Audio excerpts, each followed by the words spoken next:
This year's State of the Line is so much more than a deep dive into this year's data. And each data field in our work comp system represents either the employers or the workers and the dual mission to keep workers safe and also take care of them when the workplace injury occurs. So this year's State of the Line is a journey into our results through the lens of intellectual curiosity. And if you're in this room today, I imagine you have a healthy level of curiosity. So let's define that as a disciplined, active pursuit of understanding. So to show you what I mean, I want to play with your mind just a little bit and consider a conceptual formula or framework for our analysis today. So don't worry about the math, there's not going to be a test, but consider these components. First is the base is data. It's the raw numbers and the observations. And the next component are three lenses. We cannot look at the national averages without considering the historical context, consider the variation around the mean, in addition to the unique regulatory environments of our United States, which gives us 51 flavors of jurisdictions or state differences. But the most important part of this equation is the exponent. It's the power of questions. And we're here today because the data only becomes valuable insights when we apply the power of the question of why, how, where, and when. And in math, exponents represent compounding power, and they intensify everything that came before. The result is a deeper level of understanding. And what happens if we don't question the data? The exponent in this framework is 0, and then your understanding is essentially just those raw numbers or the data. So as we walk through these industry results, I ask you to consider, what could your specific results, why could your specific results differ from these averages? And the answers will not be found in the mean. It will be found in your state mix, in your industry mix, or your unique operational DNA. And consider the risk appetite, your approach to loss prevention, underwriting, claims handling, and reserving practices.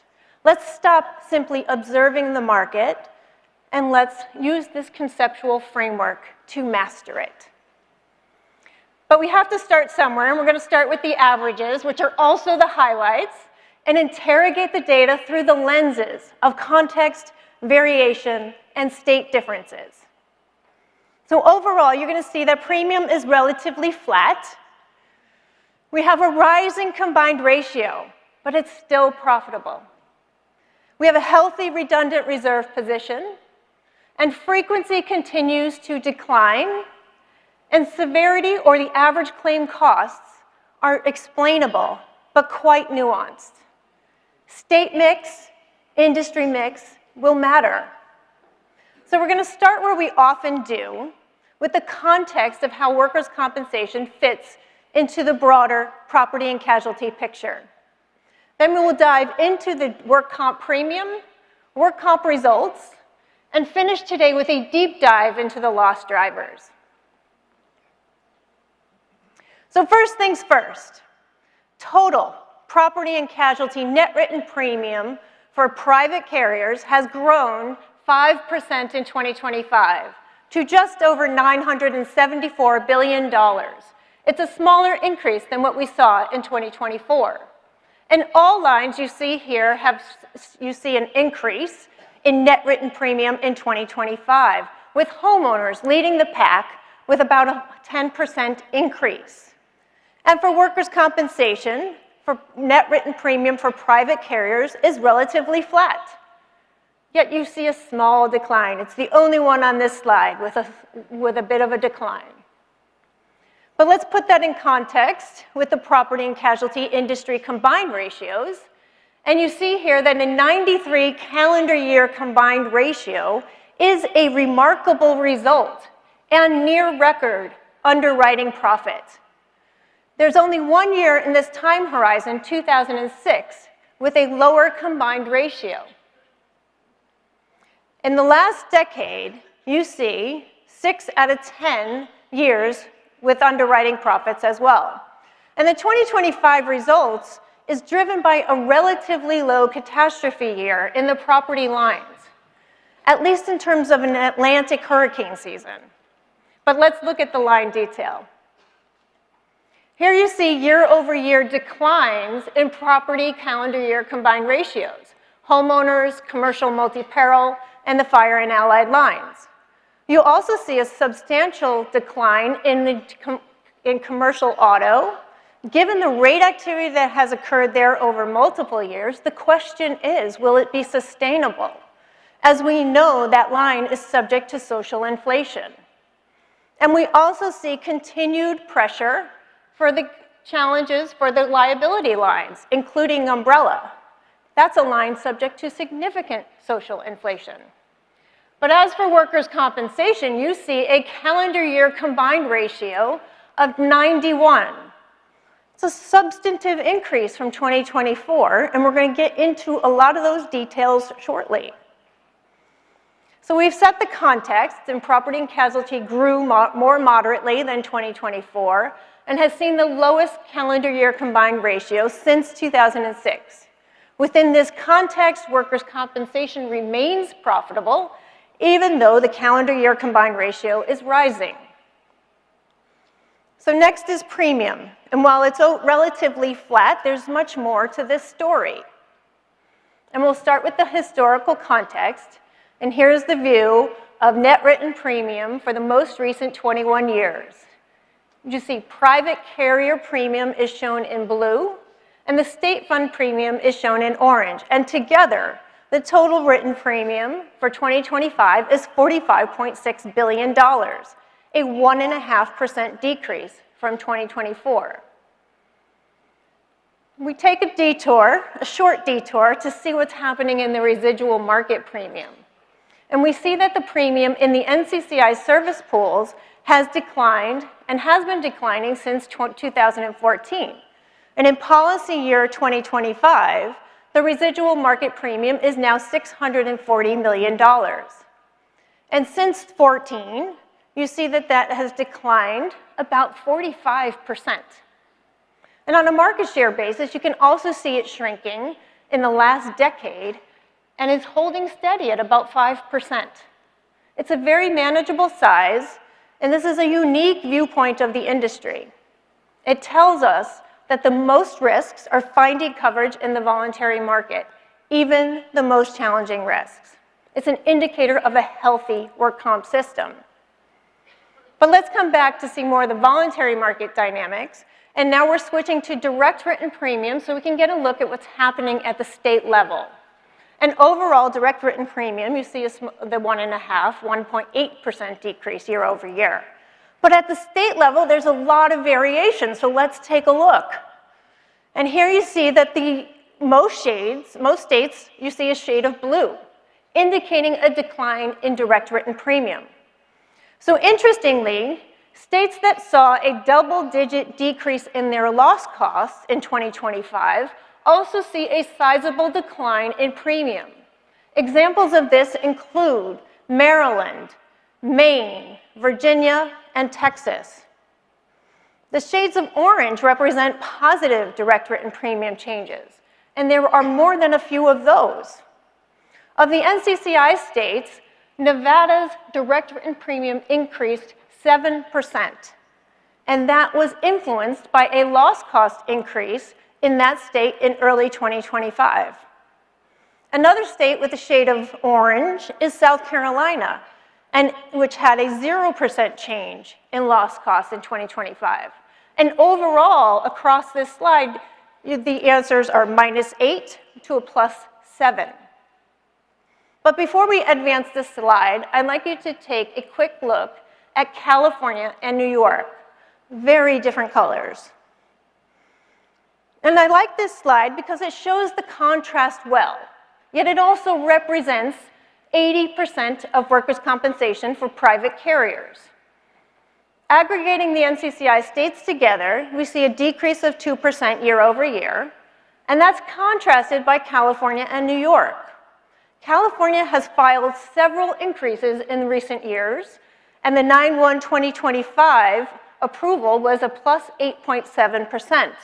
This increase is influencing the small direct written premium change increase in California in 2025.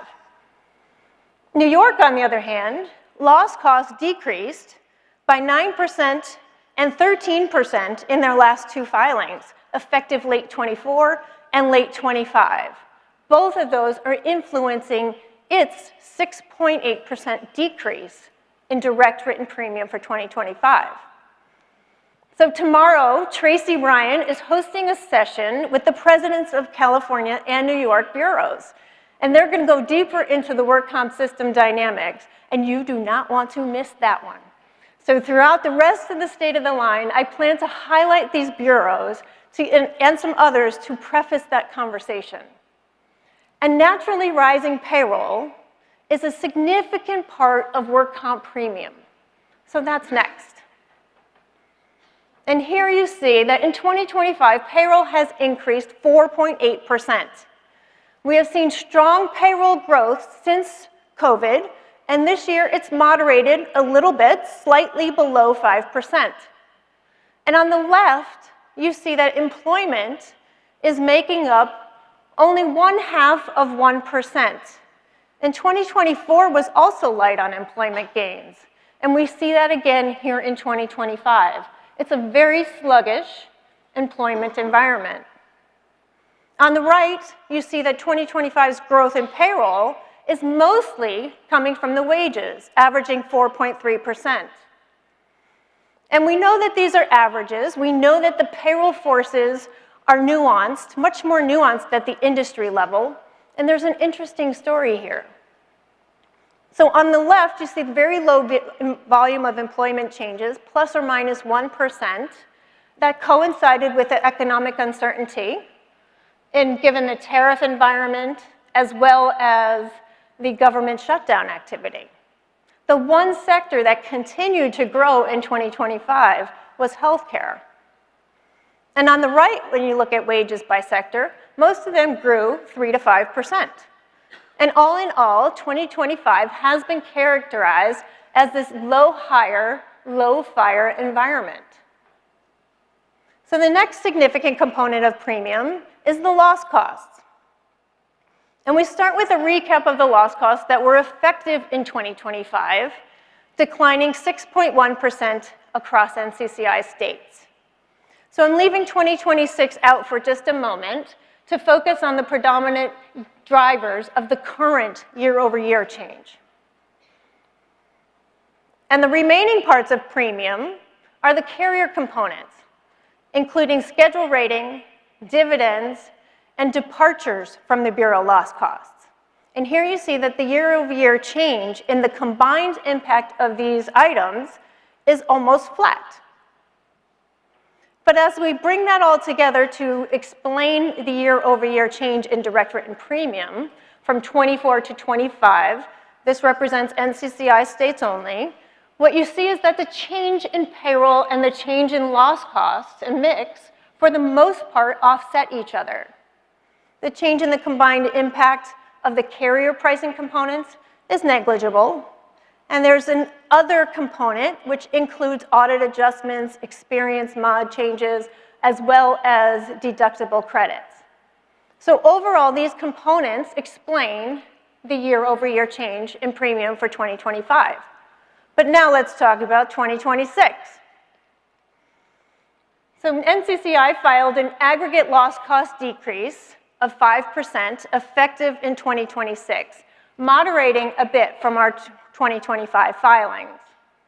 While it's the 13th consecutive year of overall loss cost declines, observe here that there are only 2 increases in this 21-year history. This is the natural state of workers' compensation, as naturally rising payrolls and historically declining frequency happen when the system is functioning well.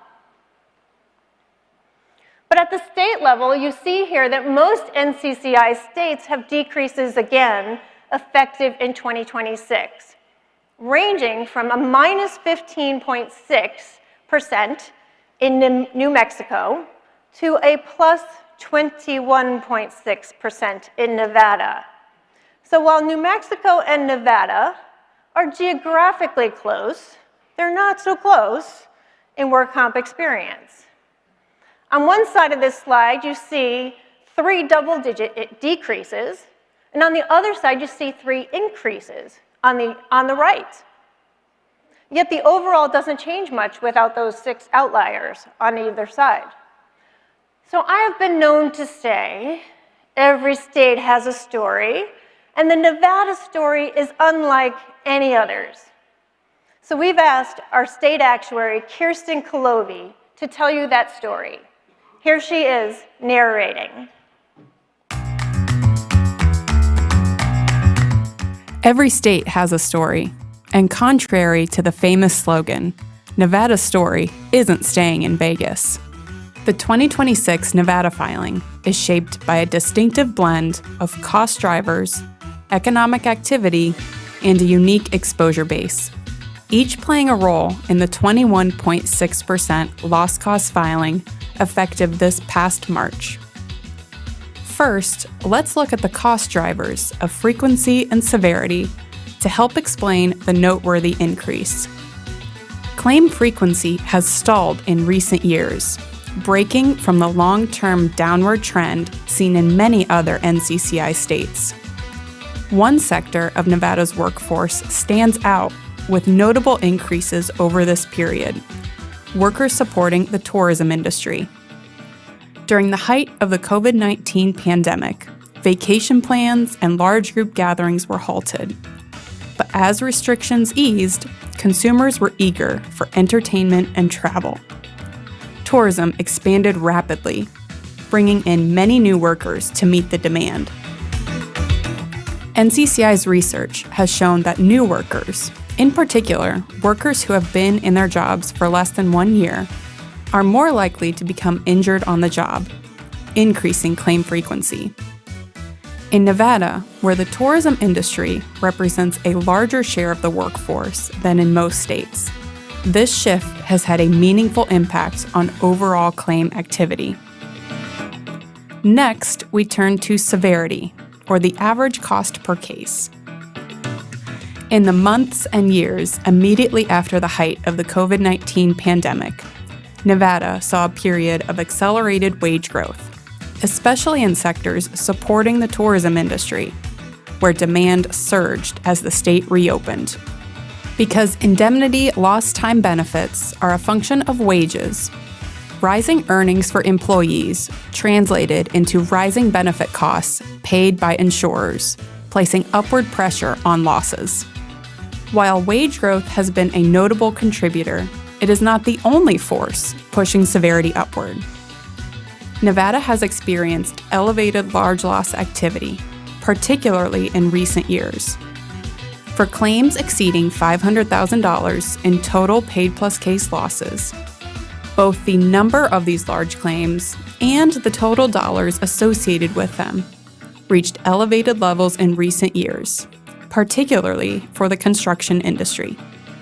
But the story doesn't end with losses. Nevada's distinct premium structure adds its own plot twist to the overall indication. Nevada has long operated under an exposure base of payroll capped at $36,000 per employee, which separates it from other jurisdictions. That means that as wages increased, losses kept pace, but premium, as a function of capped payroll, did not. The result? Upward pressure on loss costs and rates. Taken together, these elements, flattening frequency with increasing severity, a growing economy with accelerated wage growth, and a distinctive exposure base, form the narrative behind Nevada's most recent loss cost change. And like any good story, this one keeps evolving. The long-standing payroll limitation of $36,000 won't be in place for much longer. Effective October 1st, 2026, Senate Bill 317 revises the payroll used in determining workers' comp premium. Instead of a fixed $36,000, the maximum payroll allowed will change each year. The first update will raise the cap to approximately $100,000, and subsequent annual changes are expected to move in line with wages. Although there will be a substantial increase in payroll, loss costs will decline by a comparable amount, largely offsetting any effect on premium levels. Loss cost changes will differ by job classification code, as payroll levels can vary significantly by class. For example, classes for medical professionals carry much higher payrolls than those for dry cleaning operations. This legislative change marks a major shift in how payroll is reflected, setting the stage for the next chapter in Nevada's workers' compensation story, and it's one worth keeping an eye on. So it sounds pretty simple. Not so much. So this 21.6% increase may have left Vegas and impacts the whole state of Nevada, but this issue stays in Nevada. No other NCCI state has a comprehensive payroll cap like this one. But as you heard in the video, the caps are increasing this year on October 1st, from $36,000 to approximately $98,000. And first, in response to that Senate bill payroll cap increase, we filed adjusted loss costs effective 10/1/26. These adjustments were based on wage distributions by classification. And given the increase in the cap, the payroll is expected to increase and the loss costs applied to that higher payroll will decrease, resulting in an overall premium neutral position.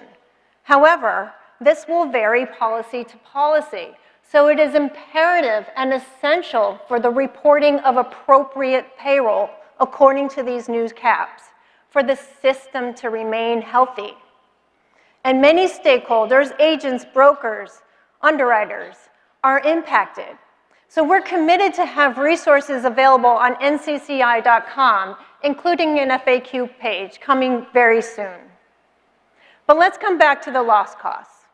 And this time we're highlighting the other bureau states in blue. And you see mostly declines for these states. And you see the significant contrast on the far left and the right of this slide.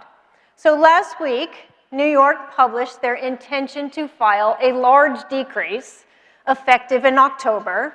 And we also know that California recently filed its 10.4% increase effective in September. And it's rather clear that there are very different situations happening in New York and California. Let's focus some attention on California, because there was a time when California was considered a bellwether for things to come in workers' compensation across other states. And in my opinion, that is not the case here in 2026. And I'll show you with an example with cumulative trauma claim activity. So there's a stark difference between these lines. The orange represents California's increasing proportion of cumulative trauma claims, reaching over 25% in accident year 2024. That is 1 out of every 4 lost time claims. The blue line represents NCCI states. And you see here that the average proportion of cumulative trauma claims is less than 5% over this entire time period, and has actually been decreasing slightly over time. So ask another question. Are there any NCCI states with a larger proportion? So the answer is no. Then here's the state details for the NCCI states. And for this view, we happen to be looking at a 3-year average of accident years 22 through 24. And you see that a very low percentage in Texas of 1% to 5.6% in Oregon and New Hampshire. So the point of sharing this with you is that the California issue appears to be staying in California. In other words, it's unique to California's story, as the payroll caps are unique to Nevada's story. So let's recap this section. We saw that premium was flat, payroll and loss costs in the aggregate are offsetting, but there's a lot of state differences in loss cost actions as well as their influence on overall premium. And for 2026, we shared that NCCI has filed, effective in 2026, an average of a -5% in loss costs. And so far in 2026, payroll continues to be higher than historic averages, but it's continued to decline from the highs of the post-pandemic period. So time will tell how the remainder of 2026 plays out economically. You can follow how employment and wages are unfolding on a monthly basis with our labor markets insight. And I encourage you to come back after lunch to hear Stephen Cooper's State of the Economy. So the next section of 2026 State of the Line is the results. So let's get into the calendar year and accident year combined ratios. And given that we've seen significant reserve releases and occurring over the last decade, I'll share our latest insights on the current reserve adequacy. So first, for context, you see the 20 years history here and the latest calendar year combined ratio of 91. This result is a 9-point underwriting gain. It's the 12th consecutive year of underwriting gains for workers' compensation. So let's see the components to see what's driving that increase. So by component, we'll start from the bottom. The bottom in the blue is the loss ratio component. And while it has increased 3.5 points, it remains under 50% for the 9th consecutive year. You see a small decrease in loss adjustment expense in purple, and an increase in the underwriting expense you see here in orange. And that's notable, as it's the highest underwriting expense ratio in this time horizon, and it's been consistently between 26 and 27% for the last 8 years. Next, we see the investment gain on insurance transactions.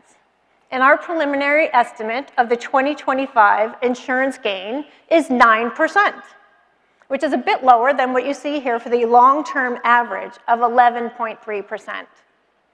So double nines, a 9% investment gain combined with a 9% underwriting gain results in an 18-point operating gain for 2025. 11th straight year of operating results greater than 15%. So these results are calendar year, and they're significantly impacted by the prior year reserve releases. And in 2025, those releases totaled $4.5 billion, somewhat less than what we saw in the 7 years that came before. So let's turn our attention to the accident year results, starting with the combined ratios. So this is reported to NAIC in Schedule P, and we've aggregated that data for all private carriers. And 2025's accident year combined ratio has increased to 102. So the last time we saw a reported combined ratio at 100 or more at initial report was the COVID years of 2020 and 2021. 2020 was initially reported at 100 and is currently reported at 91. 2021 was initially reported at 102 and is currently at 98. So we're not surprised by this initial result report for a few reasons. First, the significant issue that we're seeing in California. It's 20% of the industry. And in the California reports that the 2025 accident year combined ratio is 129. It's substantially over 100 and has been over 100 for the last 5 or 6 years. California is influencing these countrywide accident year combined ratios, and it implies that the accident year combined ratio for all remaining states would be around 95. Here in blue we're showing you NCCI's estimates of accident year results as we do an independent analysis of the NAIC Schedule P data to independently project ultimate accident year results. And you see here that the lines are tracking similarly, as there's an similar upward climb over these 10 years. But there's a 5 to 6 point difference in the last 5 accident years. And I'll note that our analysis, this independent review, also includes California. It's not done separately by state, but we do reflect some of the state differences in the way we develop the losses, especially in the tail. Let's focus on the loss and loss adjustment expense portion of the combined ratios. And beginning with the last 10 accident years at initial report or at 12 months of data. What's notable here is that the initial report has hovered around 70% for all 10 accident years shown. It's another reason why 2025 is not really a surprise. But that said, you see a small year-over-year increase in the latest few accident years. So now we're showing you the current accident year values in orange, and those in the darker orange, and those are depicting how each of the accident years have developed to date. So for example, the 2016 accident year was initially reported at 72, and is currently 16 points lower at 56. Every one of the prior accident years has developed downward, except 2024, the most recent accident year. So next we're layering in the NCCI's loss ratio selections for each accident year, shown in blue, and we compare that to the carrier reported. And what you see here is that for every accident year displayed, NCCI believes the current booked accident year results in orange will continue to improve over time. So our projection for accident year 2025 is 67. 5 loss ratio points lower than the carrier reported. And since that blue indicates downward development expected, the space between the carrier reported and the NCCI selections reflects an expected redundancy for each of these years. But note that the redundancy is narrowing for the older accident years, 16, 17, and 18, and that's expected. For each of the accident years 2019 through 2025, the space between these numbers represents 4 to 6 loss ratio points. And it's these years that are contributing to the overall redundancy. And to translate these percentage points of redundancy into dollars, we multiply by premium, add a provision for the older years beyond 2016, and adjust for reserve discounting. And the result is a net redundancy, and we show that here as of the end of each year. And that number for year-end 2025 is $14 billion, representing 12% of workers' comp carried reserves. And total reserves for workers' comp are $117 billion. So yes, this year is less redundant than our evaluation at year-end 2024, but still a healthy reserve position for workers' compensation. So year over year, we saw increases in both the calendar year and accident year results for workers' compensation. And NCCI expects more downward development for the recent accident years, contributing to the healthy redundancy. So for the remainder of our time this morning, I'm going to take a drink. I'll keep drinking the whole time, right? We're going to get into the loss drivers. And this section is intense. That's why I needed a drink. It's challenging to characterize this with just a few highlights. There's a lot of context, a lot of variation, and state differences we'd like to share with you. But the headlines are that frequency continues to decline, severity is nuanced but explainable, and industry and state mix matter. So we're going to start with frequency, work our way through the components of severity, tie it all together with loss ratios, and then end showing you some carrier variation in these metrics. And this is where the power of the question is most important. Remember the conceptual framework. We're going to use it to interrogate this data. And we're going to start with frequency. But before I share the latest year's frequency change, I want to show you some of that variation that we're seeing by state and industry.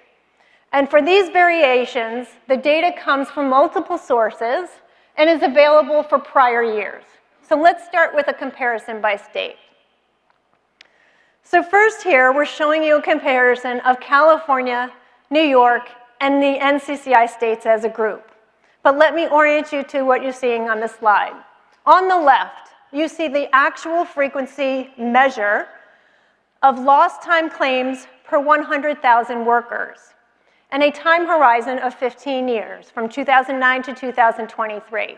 And this information is captured in our annual statistical bulletin for our stakeholders. You see the differences here. California has the highest frequency on the page and is not declining. You see New York in purple and NCCI states in orange. They're both declining consistently.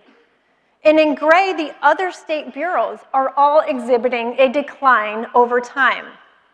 And on the right, we're showing you the cumulative change since 2009 for each of these. But let's continue. The same data source, same slide setup. This time we're focusing on NCCI states, because not all NCCI states have the same frequency level or the same pattern of decline. So here we've highlighted the Nevada and DC. Both are showing an increase post-COVID. So recall the Nevada story earlier in the video. Coming out of COVID, when tourism returned, the leisure and hospitality sector was a significant contributor to that increase. And in DC, it's the story of two industries, office and tourism, also leisure and hospitality. Both are contributing to its increase in frequency. So the point of this is, while some of you are asking, will there be a turn in frequency? We do not see it systemically. There are unique reasons contributing to individual state results. So the next drill down is to look at the industry lens. And here we're showing you a summary view of frequency and severity changes by industry. And the main point here is showing you that variation in the industry within each metric. Before we get into the frequency variations, coming soon to NCCI.com is a new industry trend dashboard. I'm excited about this because it's similar to what we've already published in our industry drill down views, but we've enhanced it to allow stakeholders to drill into the industry and state combinations. So for example, you can look specifically at construction results in Florida. The dashboard provides frequency, severity, loss ratios by NAICS industry groups, by NCCI industry groups, and NCCI hazard groups. And in addition, if that wasn't enough, we're giving you economic data as well, so that you can see how employment and wages are moving by NAICS industries as well. Let's focus on frequency. And notice that the industries are ordered here by the share of the market, according to premium. So last year's frequency change was a -6% overall, and we're highlighting 3 of these industries for you today. The largest sector by premium size is construction.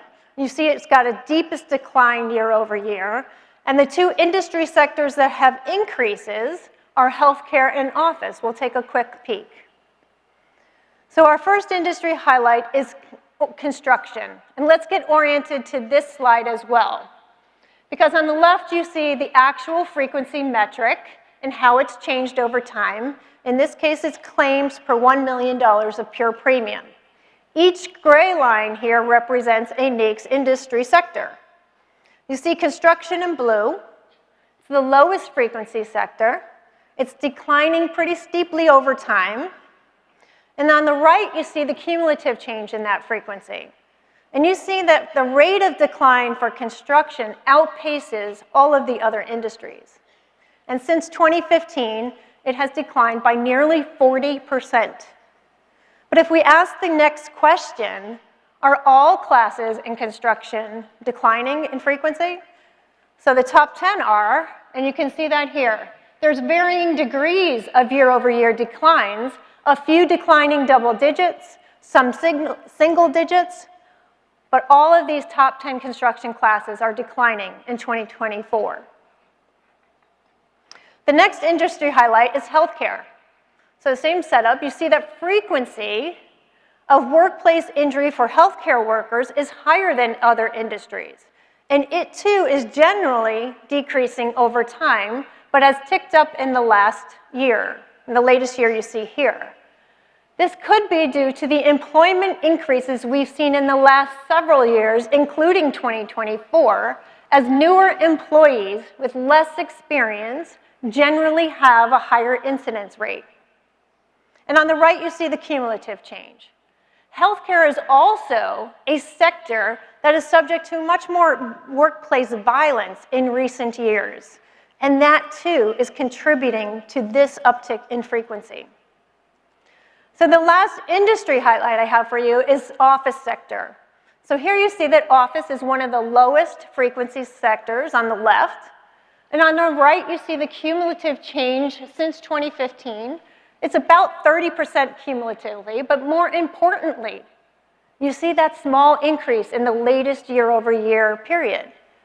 And what's interesting here is that the class for outside salespeople, or 8742, if you're a nerd like me and know all the numbers, it's driven in part, for that class, this frequency increase is driven in part by an increase in motor vehicle accidents for this class of business. So the industry is a significant lens that can create variation in overall results. If a carrier is writing predominantly one industry, say construction, their frequency result is likely to be very different from a carrier writing all industries. But let's get back to the latest results for 2025. And NCCI estimates the lost time claim frequency for accident year 2025 has declined again, with a year-over-year decrease of 2%. It's a more moderate decrease compared to the long-term average and compared to recent years. And here you see the state variation for this latest year-over-year change for NCCI states. And again, you see the map is overwhelmingly blue, indicating that year-over-year decreases. A few states have paler colors or even a light shade of orange, indicating a small increase. So in terms of frequency, you've seen the state and industry dimensions really matter. So next we're going to talk about medical severity. And at last year's State of the Line, we said medical severity was both a surprise and a concern. Accident year 2024 was coming in at 6% higher than accident year 2023. We now have the benefit of seeing this in more detail, so let's take a look before I share the latest year's medical severity change. So here we're going to focus on the middle section of this chart that now compares the industry drivers of that 6%. And you see several NAICS industries with double-digit medical increases year over year. Construction, retail trade, wholesale trade, and a few with decreases year over year. But let's look at the largest sector, construction.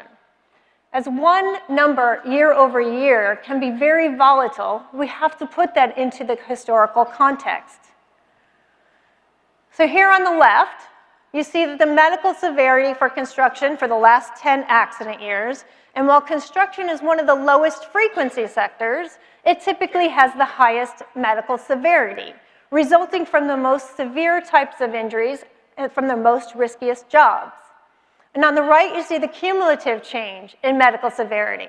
You see some volatility and a gradual climb, and the latest year-over-year change was significant. So the next question is, do we know what's driving that recent year-over-year increase? So let's take a quick look at the classes for work construction. So here you see the same top 10 classes, and here you see that roofing and commercial carpentry have the largest year-over-year changes. Not surprised, these are the classes that can have a lot of volatility and are subject to fall from heights exposures, which by nature can cause severe injuries and large losses. And large losses are also driving these year-over-year increase. But you see here that the industry lens demonstrates much variation in these results. But even how a carrier's risk appetite within a sector can also create some variation. Another major contributor to last year's 6% year-over-year increase was utilization. And at that time, we hypothesized that the majority of the 6% increase was coming from an increase in utilization more so than an increase in price. And we saw that in an example of physician services. But let's take a moment to review this concept.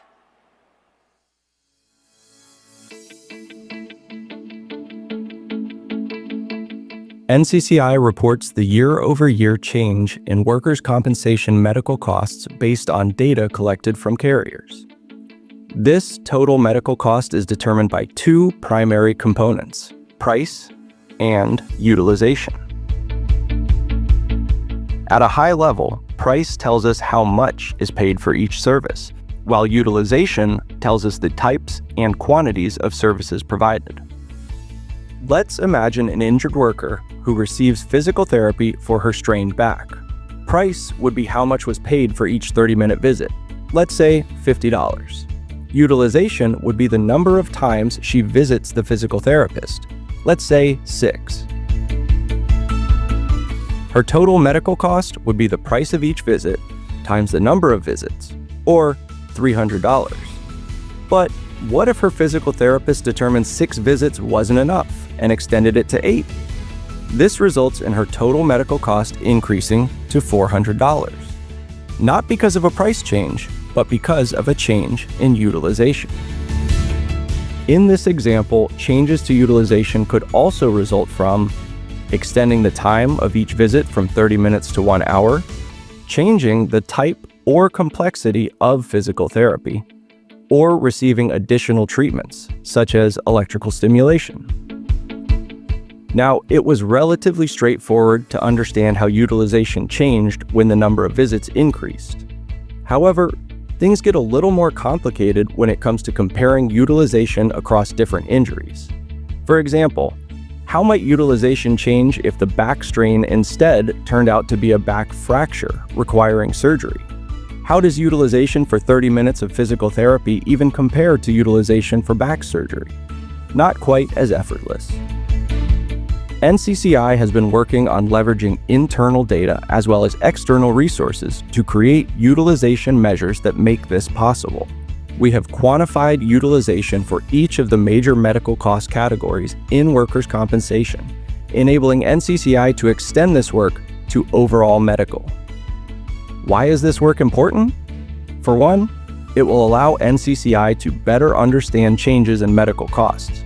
Whether a change in cost results from price or utilization can provide different insight into what may happen in the future. Recall our injured worker from earlier. Now, let's imagine a second worker injured their back 1 year later, but his cost for medical treatment is 25% higher. If the increase in his medical cost is due to higher prices for treatments, we can expect that prices for any future treatments will remain higher. Once prices go up, they tend not to go back down.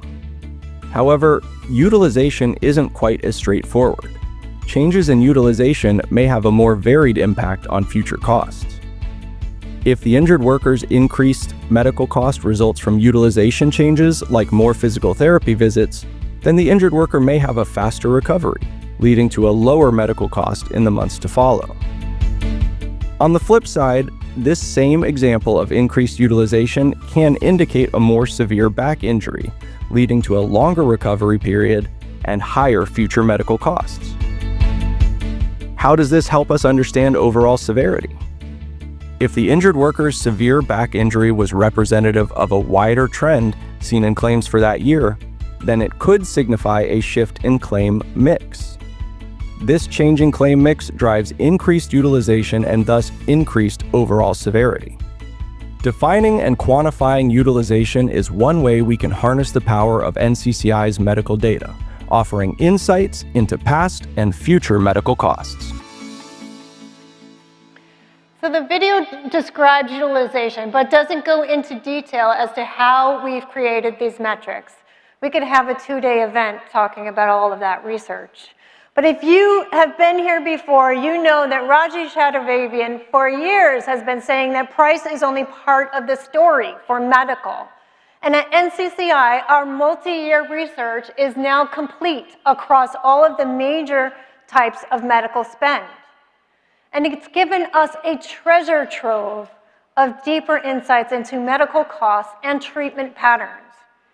So this slide before you shows you how last year's plus 6% was distributed across the utilization and price dimensions. So in the columns you see total cost in gray, our calculated utilization metric in blue, and the price component in orange. And each row is a medical cost category with its associated percentage share. In the cost column, notice that no single medical category was driving the overall costs in this year-over-year view. All categories increased from 5% to 9%. And working from the bottom up, you see that the utilization component contributed 4% of the total 6% increase, and the overall price component was 2%. This was in line with our hypothesis from last year. But let's draw your attention to inpatient. And you see a total increase of 8%, but it's not driven by price. It's much more of a utilization story. In fact, that increase is driven by an increase in the share of claims receiving inpatient treatment. And we call this claim mix shift, which is another source of variation in results. But the next question is, has this elevated severity for medical continued into 2025? And the answer is maybe. We're going to get into those details, but first let's look at the average.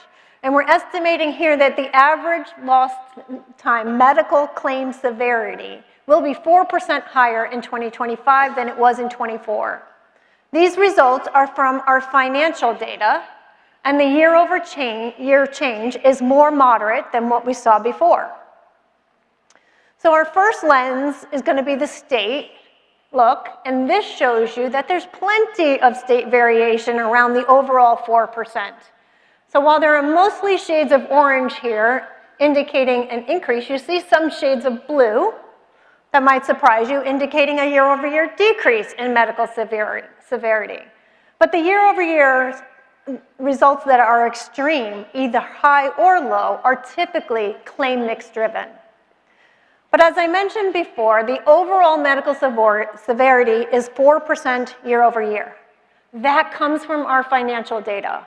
But we now have the benefit of comparing that to what we see in the medical transaction data. And you see that comparison here. Financial data is in the darker gray, and our medical transaction data is in the lighter gray. And this research began in 2021, so we have the benefit of looking back over time periods. But notice that the changes are generally close, within 1 point, with some additional separation in this latest year. This has our attention, and we're going to show you what we're seeing in much more detail. So let's start by separating the medical transaction data bars into their respective components of utilization in blue and price in orange. So if we focus on the orange, the price component, you see that it has been pretty consistent in the 2 to 3% range. And that's also very consistent with our work comp weighted medical index. We're going to come back to that. The blue portion, capturing the utilization, is much more volatile year over year and is the primary contributor to the last 2 year-over-year changes. But this signals that there's more claim mix shift happening, more so than out-of-control medical prices. But let's keep going, interrogating the data to see how it tracks with our work comp weighted medical index. And we can see how this plays out since 2014. And if you look at 2014 through 2023, you see that in blue. Actual medical severity is tracking closely with the work comp weighted medical index in purple. And during this time horizon, severity has increased moderately with an average annual change of 1.6%. It's the last 2 year-over-year changes that aren't tracking with the medical prices. These years appear to be driven more by utilization than price. So there's a few more layers. Which medical category is driving this utilization increase? So here we have a similar format to what you saw before, capturing the utilization in blue and the price component in orange. And this time reflects the 2025 year-over-year change. So first, the bottom line suggests that the overall year-over-year change is equal parts, utilization and price. Next, look at the gray bars. You see inpatient, ambulatory surgical centers, drugs are all greater than the overall average, and those are 7 to 9%. But now look at the prices. You see 3% overall, and this time the largest price driver is physicians at 3.7%, but all of them are generally moderate, 3% or less. The largest year-over-year increase is you see here is in inpatient and drugs, which appear to have larger increases in utilization more so than price. So this is what I mean by interrogating the data. Ask another question, go a little deeper. So there's one more layer to this because you can see how a single state can skew these results. And here we're going to show you the medical expense categories. We inverted them so that they're on the horizontal axis. And you see that the year-over-year price change based on the medical transaction analysis. So we're going to layer in the work comp weighted medical index, and if it's different, we're going to ask why. So I'm going to draw your attention to physicians. Physician prices seem to be exceeding our work comp weighted medical index significantly. And for inpatient, you see the opposite. The orange price component is much lower than our work comp weighted medical index. A single state, the one we're all sitting in right now, had a notable medical fee schedule change effective in January of 2025. And that Florida's physician fee schedule increased physician prices significantly. So an interesting fun fact is that we priced this legislative change before it went into effect at a plus 32.5%. That was filed and included in the January 1st, 2025 rates for Florida. But now with the medical data, we can measure the actual impact, and it was 35%. When we exclude Florida in the lighter orange color, you can see that the price without Florida comes much more in line with the work comp weighted medical index. Now let's look at inpatient. In this case, same state, Florida, implemented structural changes to their inpatient fee schedule in 2023. And the maximum reimbursement amounts did not increase in 2025. So Florida actually had an unusually minimal change in price for inpatient. And you see that here in the bar that excludes Florida. The inpatient price comes much more in line with our work comp weighted medical index. But I'm hopeful you're seeing that the power of the question, as well as the power of this new expertise that we've built here in this analysis. Let's go one more step further, because a 35% increase in prices sounds significant.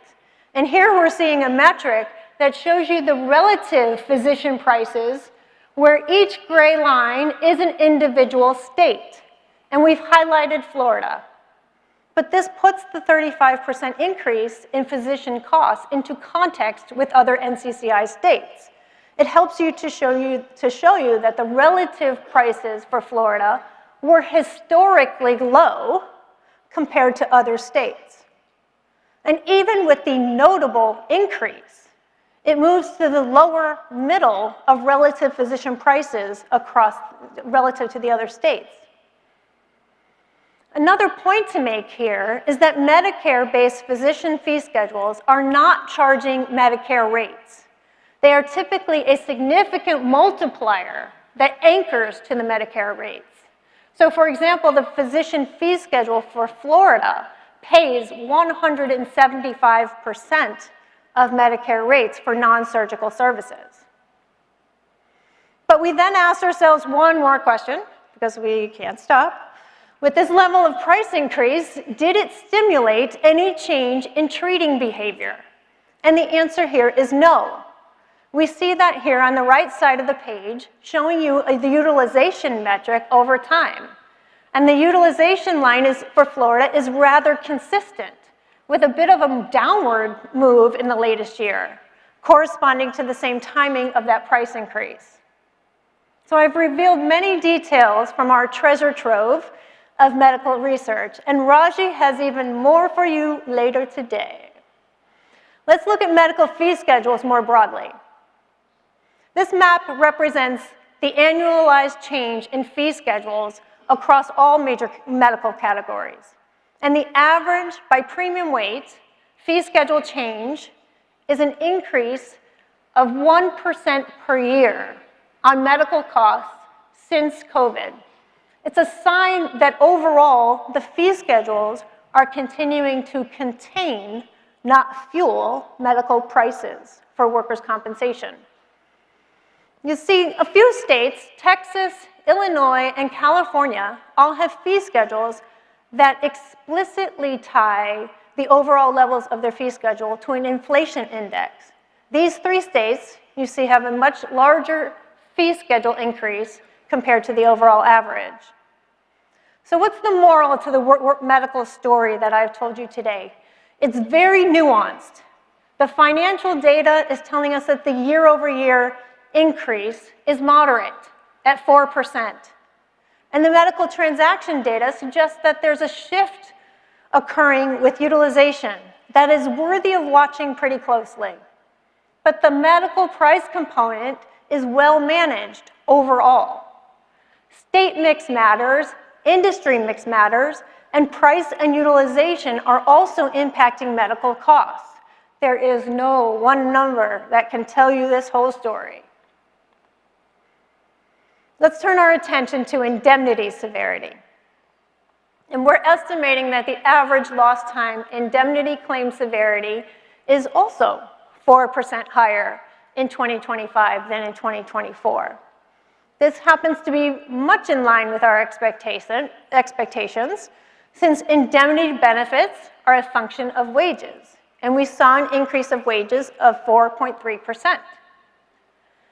And if we compare the cumulative changes in indemnity costs to wage inflation over the long term, you see that they've tracked fairly closely up until 2013. And after 2013, severity flattened for a few years, with wage inflation continuing, growing. And then a similar thing happened across the pandemic period. But in the more recent time periods, post-pandemic wages have grown substantially.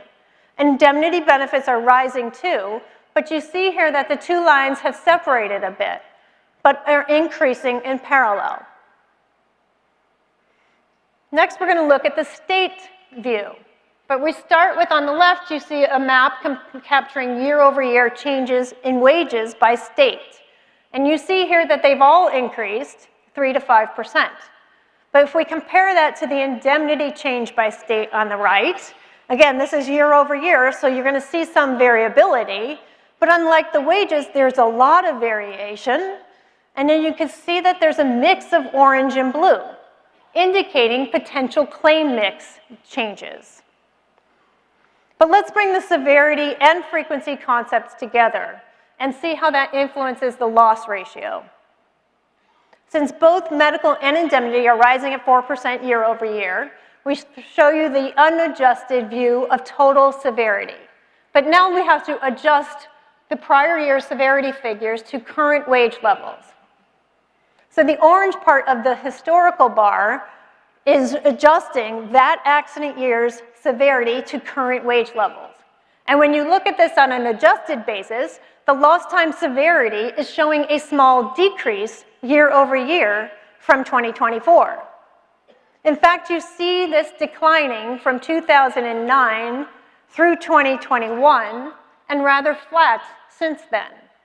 And this surprises some stakeholders, but it's the impact of wage inflation over time. But let's combine the severity and the frequency together to see how the loss ratios are changing year over year. And loss ratios compare loss to premium, and here you see the year over year changes. When you look across the accident years that are shown here, the average is a decline of 4.5%. You only see two small instances of increases here. And that year over year change in loss ratio for 2025 is a moderated decline of 3%. It's a bit smaller than what we've seen across the average of all these 20 years. But it suggests that overall, when you put it all together, the decreasing loss experience continues, driven by the continued decline in frequency, naturally rising payrolls that continue to outpace the severity changes. So these last few discussion points are backed by popular demand, showing you some carrier variation in frequency and severity. In the spirit of showing you context, variations, state differences, this final few slides shows you that focuses on the carrier variation. And we refer to these as bubble charts, where each bubble is a carrier, and the size of the bubble reflects the size of the carrier. Each carrier has a bubble in each metric: frequency, indemnity severity, and medical severity. And the line you see here is the averages that we've discussed today. This view captures all carriers within plus or minus 30% of these changes. But here you see that broad variation in each metric by the shape of the variation. And you can see that frequency is generally tighter than the severity metrics. So next I highlight a single carrier's three metrics, just as an example. And here you see a carrier with near average decline in frequency, a 0% year over year change in indemnity, and a rather large decline in medical severity. And this could be the result of strategic initiatives for this carrier. They could have recently introduced a change in medical management of claims. But let's look at a group of carriers. And the group of carriers here we're going to start with are those with more than $100 million in premium.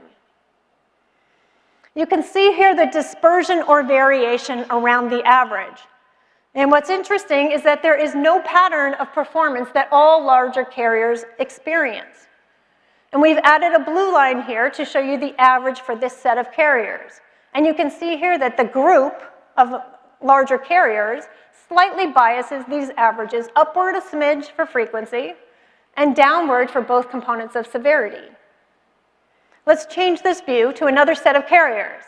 This time we're highlighting carriers with a premium between $50 and $100 million. And as carriers get smaller, there can be more volatility. We expect that, and we see it with more dispersion and more variation. And again, there's no distinct pattern of performance that these carriers experience. This time, the blue line, the average set for this set of carriers, you can see that this group slightly biases all of the metrics upwards. So this year's loss drivers section was purposefully intense, as there is so much more to share than just the averages. Here's the high-level takeaways. Frequency continues to decline, but this year a bit less than what we've seen in past years. And medical, to understand it fully, you have to understand the state dynamics at play. as well as the drivers of utilization and price. Indemnity mostly was driven by wages and claim mix. Industry matters, state matters. Carrier variation is very real. So as we are here at the end of their journey of the state of the line, let's bring back the earlier highlights for workers' compensation. And premium is relatively flat year over year as the naturally rising payrolls have generally offset the loss cost declines. Calendar year, accident year reported combined ratios are rising. Calendar year remains profitable. And NCCI believes the accident year reported combined ratio will improve as it develops. The line has a healthy, redundant reserve position. And be sure to come back after the break for the State of the Line dialogue featuring our rate-making team, Nadej Bernard, Dan Benshaw, and Dan Cunningham. And during the break, please find one of our NCCI experts that are labeled with a little banner on their name tags. They'll be out in the rotunda. If you have any questions, find one of us after the presentation or at any break. But remember, the industry averages are just landmarks. They are not the destination. If there's one thing I hope you take away from this journey through the results, is that your value as a leader doesn't come from the data you possess, but it comes from the curiosity that you apply to it. Go beyond the mean, embrace the variation, and keep asking why. This is how we move from observing the industry to truly understanding it. And NCCI is your partner on this journey to understand the state of the line results. And all of us at NCCI are honored to be on this journey with you. And thank you for being here today.